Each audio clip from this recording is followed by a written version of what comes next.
Hello, fellow plant enthusiasts. So I'm going to be transplanting the small Phalaenopsis orchid. I had previously purchased it, I think it was sometime last year if I recollect. Yeah, it was, coming to think of it. Anyway, I purchased it last year from Lowe's for $4 on clearance. And I planted it in this small orchid planter. And as you can see, the roots have extended way down. I had this against the west-facing window. I've since moved it. And it's been very happy until recently, since it's outgrown this and I've been searching for a pot to put it in. It was starting to get neglected, so I need to hurry before it suffers. And you can see how even with a pedestal, sometimes the roots start hitting the edge, but I do need to transplant this so that the roots don't get so intertwined with this orchid pot that I end up damaging them with the transplant. So I'm going to set this over here at the moment and show you the pot that I purchased. So this is the orchid pot that I recently purchased, and I'm going to fill it with sphagnum moss. I really have not had much success using bark like some people do. Yes, these orchids are epiphytic, they grow on trees, but I feel like the sphagnum moss sustains them a lot better between waterings than the orchid bark does, unless you water it really frequently.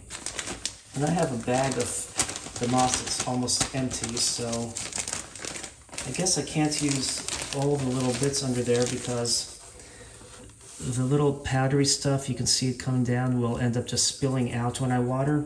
But I can save those little parts.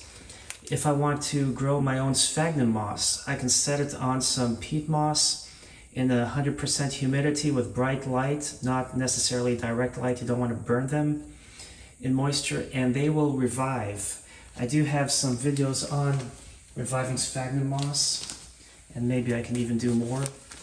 And I have some others where I may mention how sphagnum moss has revived here or there. So anyway, I'm going to be...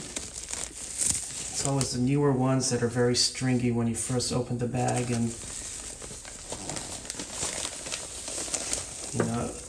but anyway, so I'm putting just a little bit in here. It's really dry. Typically, some people prefer to moisten the moss before planting, but I'm going to plant this, set it outside, and drench it with a hose really well. And then the moss will set in, but this piece is so dense, and I'm going to just loosen it a bit just so I can have the orchid somewhere in the middle, and then I'll fill it with more moss. And now that I've told you what I'm going to do, I guess that's it for the video. Nah, just kidding. So now I need to figure out how to remove this. I have this dead leaf I want to remove. I'm going to hold it around the plant and see if I can just pull it up and get the roots out from inside. And I can. Look, there were even more roots inside. So I'm going to set this gently, and I like to reuse the sphagnum moss whenever I can because it grows so slowly that it's harvested a lot faster than it rebounds. But you know, once we start colonizing all these planets, we can have one planet dedicated to growing sphagnum moss for everybody's plant fetishes. And then, you know, it will be great. But anyway, with all humor aside, let's get to planting this. But really, is it going to be all humor? I mean, this is me we're talking about. If I set this down, I'm going to see that this will... I'm going to set this in such a way that it comes out... It's almost like I'm doing some needlework here, trying to get the roots... There we go. I have that there. And now I have this one here. So, yeah, it's just like needlework.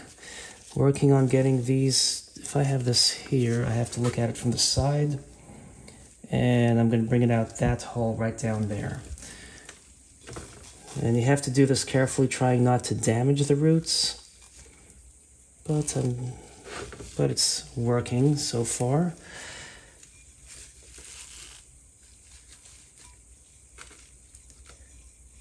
And then let's see, these I'm going to just let that one hang out. And I'm going to push this down in here a little, add a little bit more moss.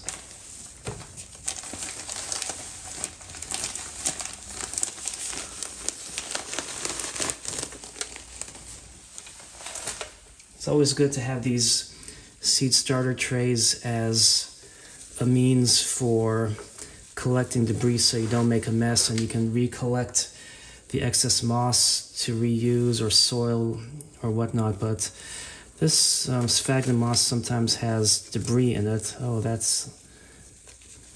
don't know what it's a little rigid. I'm not sure what type of plant this is.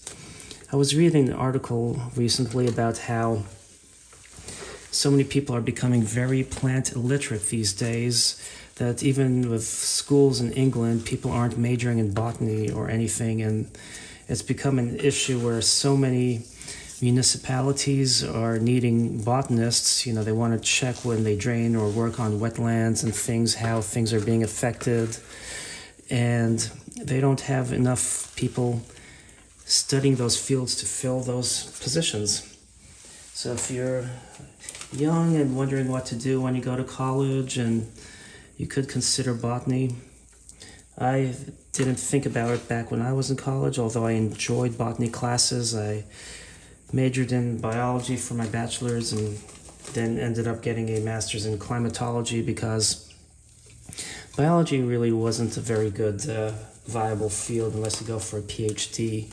So unless you're like a studyholic, you love to sit in school your whole life, enjoy memorizing hefty terminology, you know, you could basically major in botany, not regular biology, but make sure it's geared towards botany, so you can study all these cool plants and not only care for them, but the ecology and their environments. And there's a little gaps here that I can fill in, but you know, as I water these, they will swell a little bit.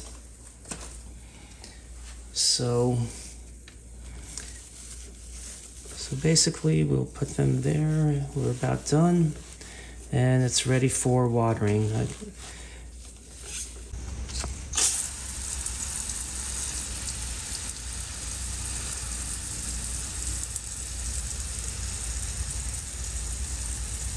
I hope you enjoyed this video and found it inspirational. If you are trying to transplant an orchid, also found it helpful. Thanks for watching. Make sure you subscribe, and happy planting.